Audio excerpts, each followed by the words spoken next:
factor de potencia se va a mejorar. Y dos, la eficiencia del motor se va a mejorar. Habremos optimizado. El motor, como todos los equipos que funcionan bajo el fenómeno del electromagnetismo, van a requerir corrientes reactivas. Un capacitor se les va a suministrar, por eso es que tiene tanto éxito. Seguramente a ese motor le vamos a tener que instalar un banco de capacitores, ¿verdad?, para poderle suministrar de manera adecuada sus reactivos. Está bien, pero el motor que tenemos actualmente es un motor que tiene una baja eficiencia, que demanda reactivos de un banco de 100 kVA, y el que necesitamos es un motor que puede trabajar con mucha mejor eficiencia y va a demandar capacitores de 20 kVA nada más. Ese es el tema. Así es que si el motor está sobredimensionado, sustituirlo por uno de la capacidad adecuada, desde luego que sea nuevo y que sea de alta eficiencia. 3. Si el motor está en mal estado, sustituirlo por uno nuevo de alta eficiencia. Y aquí hay muchos motores en mal estado que han pasado por esos talleres de mantenimiento, donde yo digo, pues nomás les acaban de dar ahí a puntillazo, ¿verdad? Porque ese motor regresa peor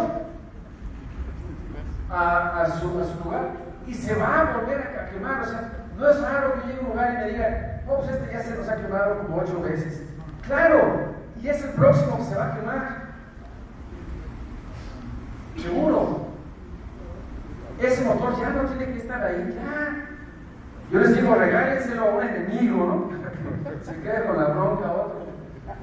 Eso nos cuesta muy caro. Esos mantenimientos, por baratos que sean en esos malos talleres que hay por ahí, simplemente gastamos recursos en esa reparación para que nos entreguen un producto peor cada vez. No, vamos a gastar, sí, seguramente más, pero en un nuevo motor que tenga una muy buena eficiencia. Listo, y no se va a quemar. Desde luego hay que ponerle sus protecciones adecuadas. Y listo, ya resuelto. Y al final, entonces sí, vamos a instalar los bancos de capacitores. Ahora sí, véngase el amigo de las cajas y le compramos el banco de capacitores para nuestro motor de la capacidad adecuada, como motor que requiere corrientes reactivas y vamos a suministrárselos.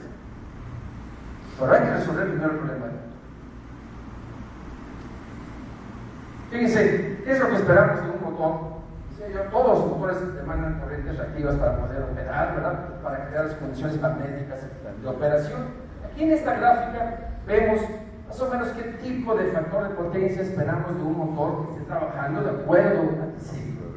Y como pueden ver, el factor de potencia va a ser función del número de polos.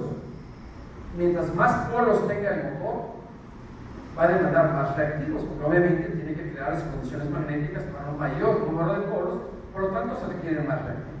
Listo, un motor de 8 polos demandará más reactivos que un motor de 2 polos o de 4, y por lo tanto su factor de potencia será más bajo que un motor de 2 polos o de 4 polos. Listo. La capacidad del motor, motores más grandes trabajan con mejores factores de potencia que motores más chicos. Con los que yo tengo un motor de 2 HP y es de 4 polos, bueno, pues de 2 HP, no, 3 HP se nos da como 2 kilowatts. Factor de potencia 81. Y mi motor, pues es de 3 HP, tiene factor de potencia 81. ¿Está bien o está mal? Está excelente. Ahí es donde debe estar. Bueno, pues es que lo que tengo es un motor de 2 polos de 100 kilowatts y tiene un factor de potencia de 0.81 igual. Vamos a ver, 100 kilowatts, 2 polos, no, espérate, deberías estar casi en 0.9. Ese está mal. No hay un factor de potencia bueno o malo, realmente es función del número de polos y de la potencia del motor, lo que realmente podríamos estar haciendo.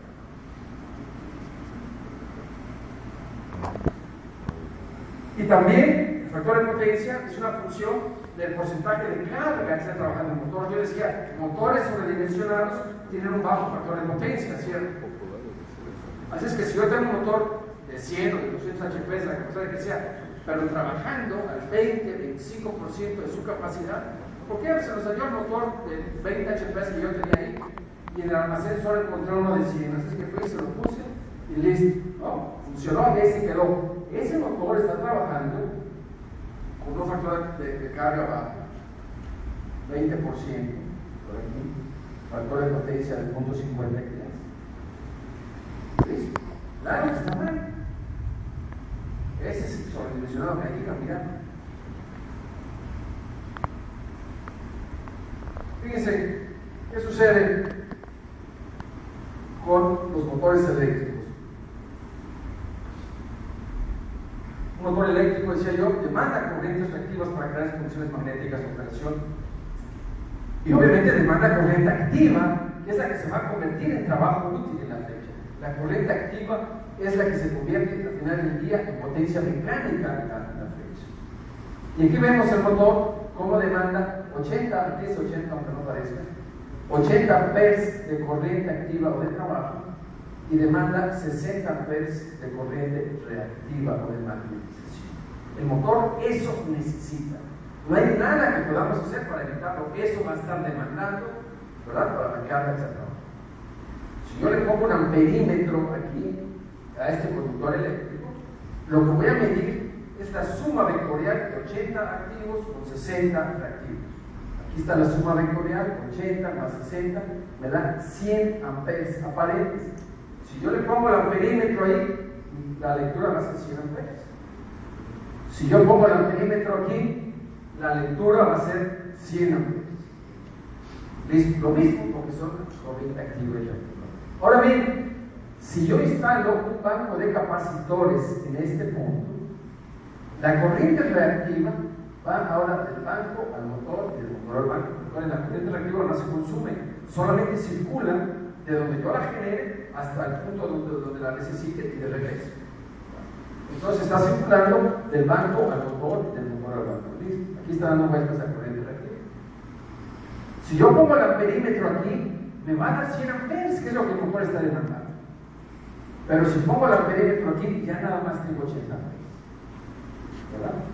Y en este conductor eléctrico, en lugar de estar manejando 100 amperes que yo venía manejando, ahora nada más tengo 80 amperes. Y si las pérdidas son una función del cuadrado de la corriente, aquí las pérdidas son una función de 100 al cuadrado, 10.000, y aquí las pérdidas son una función de 80 al cuadrado, 6.400. Esto es, me estoy ahorrando 36% de las pérdidas en ese conductor eléctrico al haber puesto yo este capacitor. Si yo el capacitor no lo pongo, pues la corriente reactiva viene desde la cometida, ¿verdad?, por el transformador, por todo el conductor eléctrico hasta el motor y de regreso. Si el capacitor lo pongo en la subestación, la corriente reactiva vendrá desde la subestación hasta el sistema de control, hasta el motor y de regreso. Por ese conductor sigo teniendo 100 amperes. Pero si yo el capacitor voy y lo instalo donde lo necesito, esto es en el motor, entonces ya por el conductor solo tendré 80 amperes y estaré ahorrando 36% de las pérdidas de ese conductor.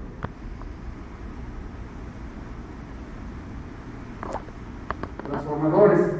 ¿Qué es el tema de los transformadores? Hay tres áreas de oportunidad de ahorro de energía. Uno, la optimización del factor de potencia. Obviamente, si optimizamos el factor de potencia, la corriente que va a circular por el transformador será menor